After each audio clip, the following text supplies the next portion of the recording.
Everyone, welcome back to the Be More podcast, where we inspire you to be a little bit more of every role within the Salesforce ecosystem and beyond. For today's episode, we are diving into what it takes to be more CTO. And I'm joined today by Keir. So, Keir, are you able to introduce yourself for me, please? Certainly, I'm Keir Bowden. I, up until a week ago, was the CTO of BrightGen, but you might have seen that all of us in the Credera family have become one company. So I think my current role is kind of CTO of the Salesforce practice in the UK. But I think most of this I'll be talking about the role at BrightGen because it's obviously only been a few days, so I don't really know too much about that role at the moment. There's not really too much I can say about it. I've been in the Salesforce ecosystem since 2008. So 15 and a bit years coming on for, originally starting off as a service management consultant at BrightGen. And I've done quite a lot in the Salesforce ecosystem in that time as well. I've been an MVP since I think 2011, MVP Hall of Fame since 2022 probably. Spoken at a lot of conferences and co-run the London Salesforce developers. Yeah, awesome. Well, it's great to have you here. And I certainly know of you from that Salesforce ecosystem in the past. I think the first time I met you, 2018, possibly nonprofit user groups. So you're definitely active in the ecosystem and looking forward to this chat today. Cool, So, yeah, same here. Great to be here. yeah, awesome. So kind of break it down for us. What does the role of a CTO actually entail? Like, what's your typical day to day, do you think? So I think what's interesting about this, I think if you talk to five different CTOs from five different Mm. companies, they'll have a different view on what the job actually is.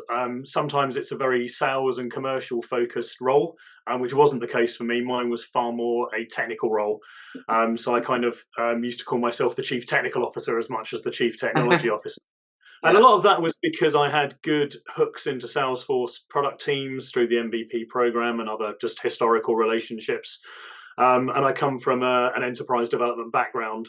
So my role, a lot of that was to be almost, I used to, again, refer to myself as the lender of last resort. So when somebody had a problem or a customer had a problem, it would eventually end up with me. That was the kind of pinnacle of where it got to. And then it became my problem and I had no one else to hand it off to.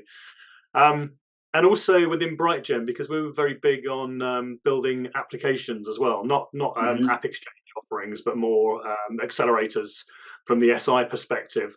So I headed up the IP development as well. So for best part of 7 or 8 years, that was leading the Bright Media development, our media accelerator for digital and print publishers. So I would say it was very hands-on for quite a Yeah. number of years and very technical. Then after about 8 years or so doing that, things then flipped around and I assumed a bit more of a traditional CTO role that I took responsibility for all the systems.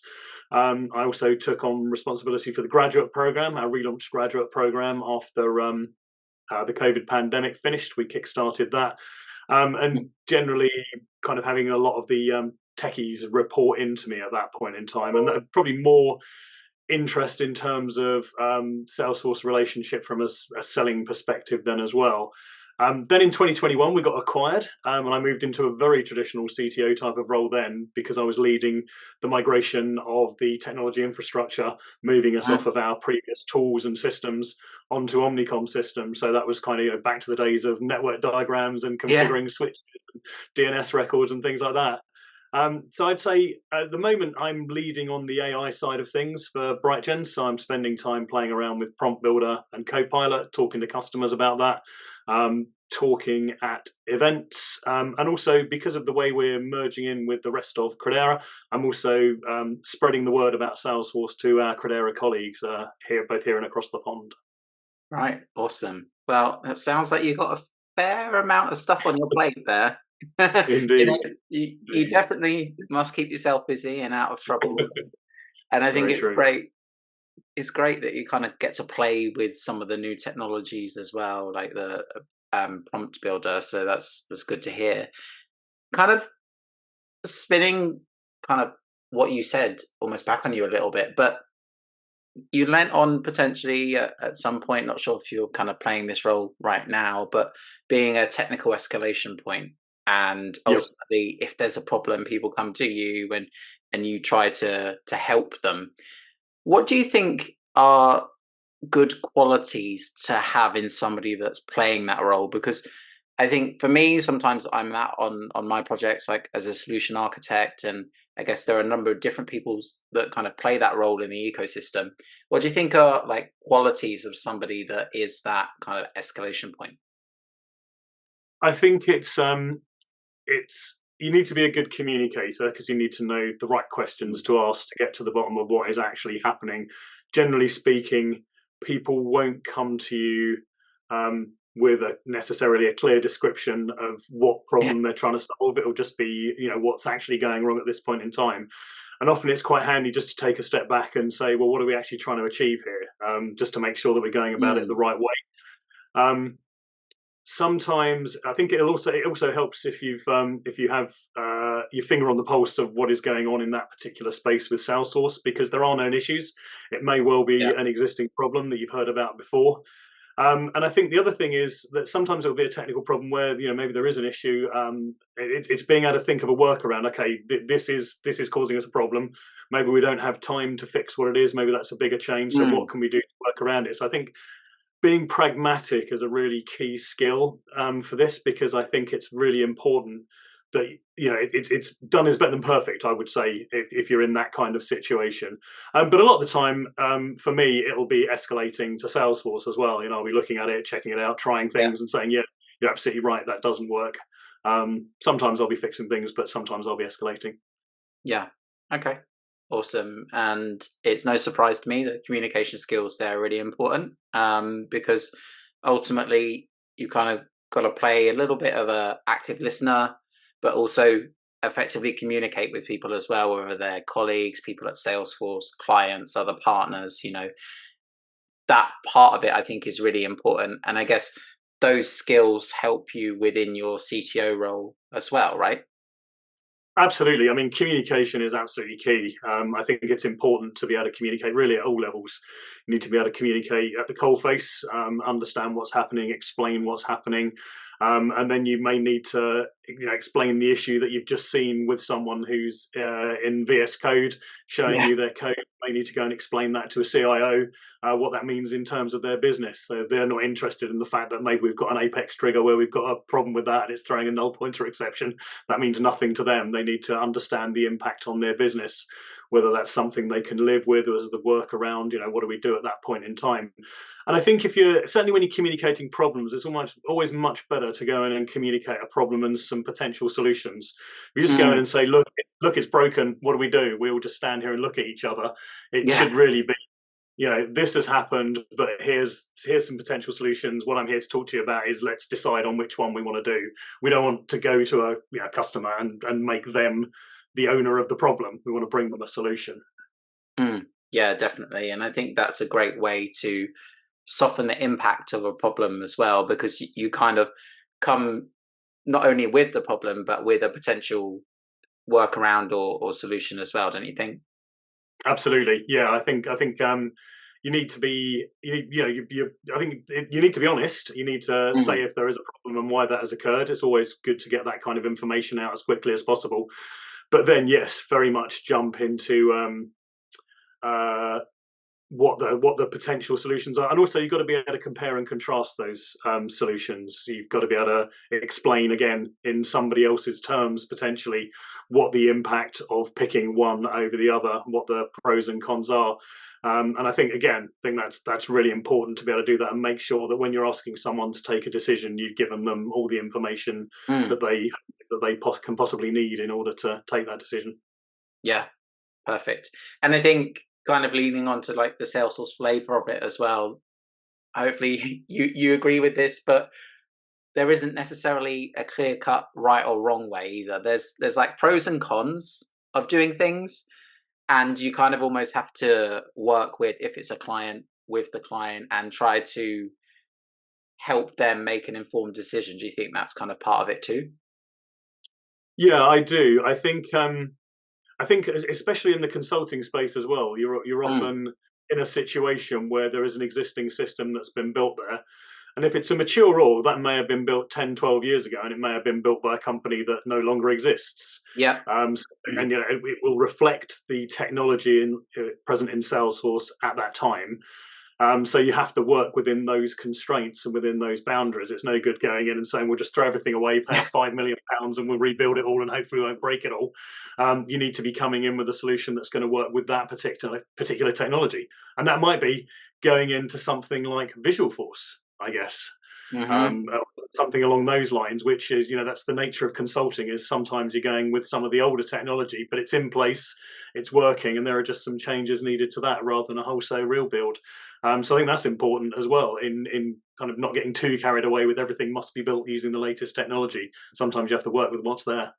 Yeah, totally get that. And ultimately, you kind of have to work with what you're given. If it's a Visual Force site and it's using like a site.com rather than Experience Cloud, that's kind of definitely old school now, so to Absolutely. speak. So, yeah, I guess you kind of work within those constraints. So, moving on a little bit, and we've touched on this partially already, but in your role as CTO, how do you interact with other roles, and what other type of roles do you kind of typically engage with?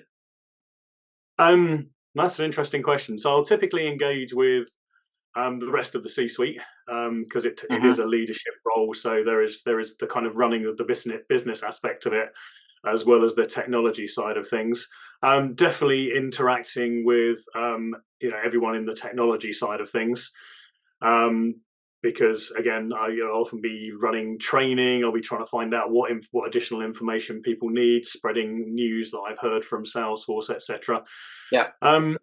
And then I guess there's also interacting with roles outside of the bit outside of my particular company. So that'll often be Salesforce system owners of Salesforce systems within companies. Again, often at the kind of C-level leadership type of level, and also a lot of interaction with Salesforce from the Mm. product side, the product managers and the like, but also on the sales side. So the sales engineers, the sales engineering team, I'll often be spending time with, sometimes to be enabled by them, sometimes to tell them about the great things that we're doing with their technology. So Yeah. it's a real mixed bag of roles that I interact with. Probably sometimes administration. Yep. Probably less of that Mm. in recent years, just because it's got so big that we've got people who are more expert on the admin side of Salesforce than Hmm. I am these days. I'm not as hands on. I'm still hands on the development side, but not so Yeah. much on the admin side. Yeah. Okay. And I think that's great to kind of almost know who in the team you can call on, right? If you do need to kind of dive into something in particular, I think it's great to have those relationships with other people and kind of know where to go. Um. Absolutely, and I think the relationships with product managers at Salesforce and the like are very useful as well, because it's just Mm. knowing the right person to talk to. Just to sometimes just get a quick answer that yeah, that doesn't work. That's a lot of the time. That's all I need to know Yeah. something. I can move on to something else. Is it me or is it something else? And then, or if it is me, then again, that gives me a steer that I will get there. I just need to look a bit harder. Mm. Yeah. No. Definitely get that as well. So that's great to hear. What about kind of in terms of commitment to this role? There are other roles that perhaps fit this question better in terms of sometimes if you're a consultant in a smaller consultancy, you might be playing the role of an admin, maybe the role of a developer as well, kind of for part of the time.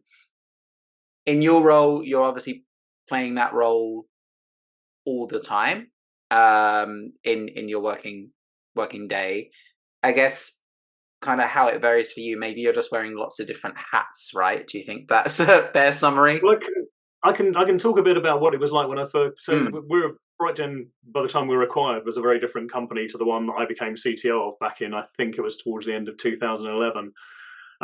We were probably about 12 or 15 people back then, so it was quite a Okay. small company. So I was doing pre-sales, I was doing administration, I was resetting people's passwords, I was doing development, I was doing designs, I was doing architecture. I was really doing it all. We would Yeah. we would travel all over the country doing whatever we needed to do. And we didn't have the luxury of a large pre-sales team or the like. So if there was a pitch needed, that would often be me and one of the founders. Hmm. would go somewhere and do bits and pieces. And often while I was pitching, they'd say, okay, while we've got you here, can you just take a look at this report, or can you just help us with the sharing Yeah. problem, something like that. So I got very good at, or very experienced kind of being able to pivot very quickly. Mm. So I think it was very much a case of wearing lots and lots of hats. And I think that probably changed as we grew larger and larger. And we started to get things like dedicated pre-sales teams. We started to organize a little more around functional consultants versus the more pro code consultants. Yeah. And the need for me to be as hands on and to be as involved in those things became less and less. And while I still used to go along to pitches from time to time, I would generally speak, or project kickoffs, for example. I used to go along. Typically, by the end, I was going along to the initial kickoff, and then that was me done. I wasn't sticking around for them Mm. 5 days workshops like I used to do back in the day. So I think it's one of those things where it just grew organically, really, as the company grew and as the size of projects that we were undertaking grew, that I started wearing less and less hats. So I still, Yeah. as I say, I still do go on the tools from time to time on the developer side of things. Yeah. Okay. Awesome. I think that's a great answer.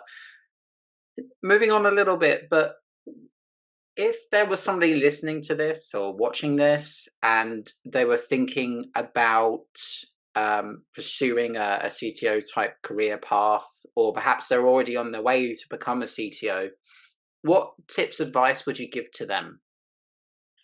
Um, I think it's important to get a deep understanding of the technology. I think that it's quite Mm. hard to be a CTO if you haven't got that level. It doesn't necessarily mean that you need to be a pro coder. You don't necessarily need to come from a development background, but I think being able to handle technical architecture as well as other types of architecture, I think is really important. And I also think, I keep going back to it, but communication is a Mm. huge part of this job. It's amazing that a job with like technical and technology, and it involves so much talking to people. I always say, Yeah. the amount of meetings I've sat in over the last 5 years or so is quite remarkable. Sometimes it involves drawing on boards, but a lot of the time it is just talking and explaining. So I think it's those two things: get a deep technical understanding, go deep before you start lifting. You go deep and wide before you start lifting yourself up from that, and becoming a little bit more hands off. And also, yeah, get good at the communication side of things. Mm. Yeah. Okay. I think that's great. And thinking about your own journey now, and appreciate, as you've said already, it's kind of evolved a little bit over time, and maybe it's evolved a little bit as Salesforce has evolved as well, because obviously things are always changing. There's always new things and things being retired. So along that journey, you probably learn a few life lessons. Would you, if you were to do everything again from the beginning, what would you change or do differently? That's a really good question, and it's something I think about from time to time. And I can't really, in all honesty, think of anything that I do particularly differently. Everything did kind of happen organically. It's not like I Mm. set out targeting this particular role. I was working as a principal consultant at the time when we had a bit of a reorganization and created a couple of additional C-level roles, CTO and chief architect. Um, and then since then, I'm sure I've made mistakes along the way. I've kind of learned as I've gone along. Haven't had an awful lot in the way of formal training, but I can't think of anything where I wouldn't do that. Where it's well, I think, oh yeah, that was a really. I think every mistake I've made, I've learned from. Yeah. Um, so I don't think that I can't really think of anything obvious that I would change. In all honesty, I really can't. Um, Mm. yeah, I think moving into Salesforce was a great career move for me, even back then. And I think that's just proven over the years to be more and more a good decision. Um, yeah, and as I say, everything else has kind of happened really than more so than targeting it. So yeah, I wouldn't change anything. From my own experience, like I can relate to that as well. If I hadn't have made mistakes, then I wouldn't have learned to not make the same mistake again, right? Absolutely, absolutely. And I think if you spend all your time trying to avoid making mistakes, you become very fearful of making mistakes. You can kind Mm. of get into a situation where you don't really want to do anything because it might go wrong. Whereas I think it's much better to be a bit more focused on action, to be a bit more focused on trying things out, getting them done. Um, some things you need to think about a bit more. You need to put a bit more prep time in, but it is really easy to get kind of stuck in analysis paralysis scared to make Mhm. the first move in Yeah. case that goes wrong. And what's the worst that can happen? That's always the thing to remember. I'd much rather be justifying why the approach I took didn't work Yeah. than the fact that I couldn't decide on an approach to make. I was stuck and caught, and I couldn't make that decision. I think that's a much easier conversation to have. Mm. Yeah, definitely. And kind of thinking a little bit on like what's the worst that can happen. The majority of things that you do uh, can be backed out, can be fixed. You know, even if, and I don't know whether I should be saying this, but I'm going to say this. Even if you enable person accounts, you can hide them, right? You don't 100% Absolutely. have to use them. You know, one of those irreversible things that Salesforce gives you when you turn it on. So there is usually a way around the problem, right? Yeah, and I think a personal account is actually a great example because I've written loads of papers in the past explaining the various options around trying to model something like a personal account. And that is a great example of where the decision takes far too long because there is, Mm, some Salesforce help that says, don't use personal accounts unless you're really sure you need them, and that then becomes this, oh, I can't do it. Another good example of that was my domain. When my domain couldn't yeah. be changed, everybody suddenly went away from, we'll just use our company name as my domain, but it might be wrong. We might want to change it. It's like, but it is our company name, or it is the company name. So why wouldn't Yeah. you use that? What could be better? But it was just because it was irreversible, everybody suddenly became very fearful of making the decision. Yeah, definitely. And I think there are other things like multi-currency, and at one point, Experience Cloud domain was separate from the My domain, and now that they're kind of married to each other now.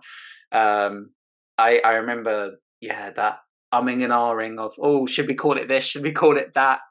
You know, what if we want to change it? So Oh yeah, I mean, we spent yeah, about a year debating that, and we ended up calling it BrightGen, surprisingly enough. yeah. So You know, a year later, and you kind of absolutely.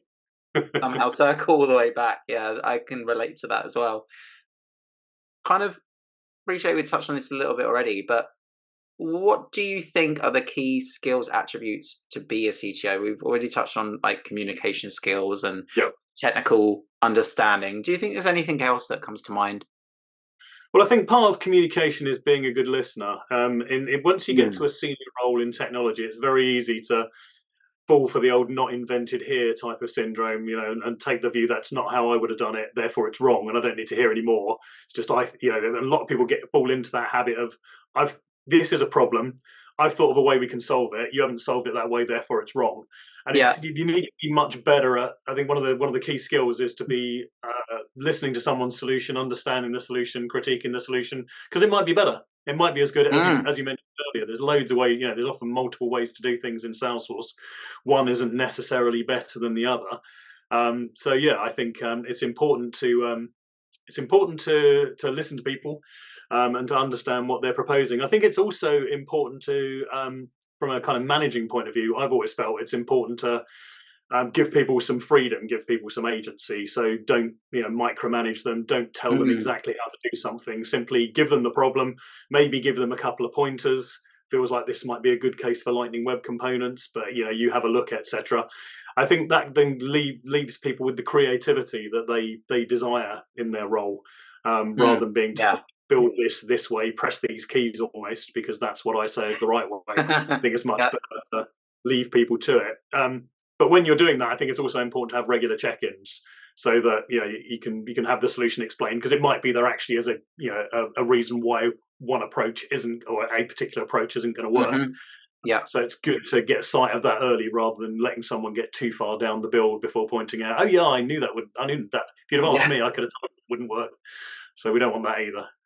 So those are kind of the key things, really. I think, a lot of it is, yeah, a lot of it, once you, again, a job role with technical technology in the title, a lot of it is around the softer skills actually Mm. than necessarily being a technical expert. I think that's kind of almost table stakes. You need to have that, and it's all the other skills or the other softer skills that can make the difference. Yeah. No, I totally relate to that. And as somebody whose background, like I first started out in my career working for a non-profit in the UK that helps try to reduce the number of people that ultimately die by suicide, like that taught me the importance of listening. And it Oh, also absolutely. taught me the importance of actively listening and addressing somebody's functional needs, like as a consultant, maybe. but also addressing their emotional needs as well. Because if they're Yeah. quite stressed, aggravated, whatever, you need to kind of address those needs first, possibly before the actual my code isn't working part of the problem, you know? Absolutely, it's things can escalate very quickly Hmm. through through nobody's fault. You can just end up Yeah. in a situation where everyone's a little bit at each other's throats, and often it's good to be the calming influence in that role. Let's just all take a breath, take a step back. Can we start from the beginning? Let's just see how we got here. That's really, yeah. Mediation probably comes into it from Yeah. time to time as well. Yeah, definitely. And I think that's super important. And yeah, that's great. So now you've got an opportunity to kind of demyth or clarify kind of a common misconception that people have or might have about a CTO. Do you think there's like a common myth or like an assumption that people always make when they hear CTO and they say, okay, it's that thing, and as a result the person is this type of person or does this type of role? Do you think there's anything like that that you kind of like to clarify for audience? Um, I think historically the role of the CTO was always seen as being some, like, deeply technical person that Mm, was, almost still writing code, keeping all the plates spinning, yeah. keeping all the machines going. But I think that's probably more prevalent outside of the Salesforce ecosystem. I think one of the things we're all fairly familiar with within the Salesforce ecosystem is at every level you need to be able to communicate. It all involves users, it all involves customers, it all involves stakeholders. So that's one of the things we're kind of taught almost from the beginning, Mm, regardless of what the role is. You are going to be spending time talking to people, listening to people, understanding their problems, getting feedback on your potential solutions. But I also think it is fair to say that most CTOs that I have come across do still like a gnarly technical problem, and yeah. can't really resist getting hands on and getting involved. And I'm exactly the same. One of my old colleagues used to say that if he came to me and he asked me could I fix his bug, I would immediately start asking him what he'd done, why he couldn't solve it himself, what the issue was. Whereas he knew if he just kind of stood near me and started commenting on how weird this was and how unusual and why he couldn't, then at that point in time he'd draw me in and I couldn't help Yeah. myself to go in and see if there was anything I could help with it.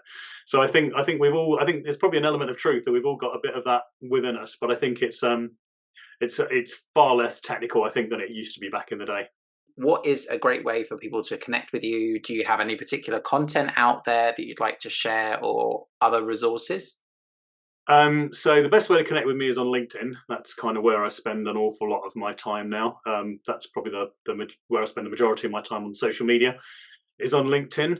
I do have quite a lot of content out there. There's the Bob Buzzard blog. If you just Google Bob Buzzard blog, Bob Buzzard is my alter ego in the Salesforce ecosystem. It's a script I've had for about 25, 30 years. Never took off before, whereas now I have to get used to answering to Keir or Bob. So that's where the majority of my content in. I've also got a Substack, the Bob Buzzard stack. I'm very good at name, very clever with names. It's always the Bob Yeah. Buzzard and then something else. I do have a Medium as well, but I haven't really posted much on that for the last couple of years. I've kind of moved away more onto Substack.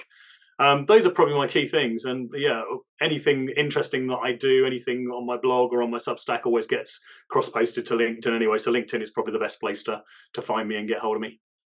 Yeah. Okay. Awesome. And if people are in the area, they can maybe meet you at the London Developer User Group as well, right? Absolutely. London Salesforce developers, we meet monthly. I think by the time we get to April, we'll probably be meeting earlier in the month. So the first or second Wednesday, I think, is Mhm. what we're targeting then. But yeah, we have meetups once a month, and I'm typically, I would say, 90% of them. Yeah, so if people want to come along to any of those, that'd be great. Love to meet people there. Yeah. And rumor has it you love to speak about things as well. I do quite like talk. Well, it's a punishment, I always say. If and I think I'm going to be talking at the next one because we haven't got enough speakers. So I keep saying, if you guys, or if you lot don't turn up on stage and talk, then you're going to have to listen to me. And eventually, after 2 or 3 sessions, they all start finding things they want to talk about rather than listen to me again. Yeah. Okay. Awesome. Well, that's great to know. So thanks again for your time today. And hopefully when this goes out, we'll inspire some people to be more CTOs. So thanks again. Thanks, Tom. Great talking to you. Thanks for tuning in to Be More with Tom Bassett. Don't forget to like, subscribe, and leave any feedback in the comments.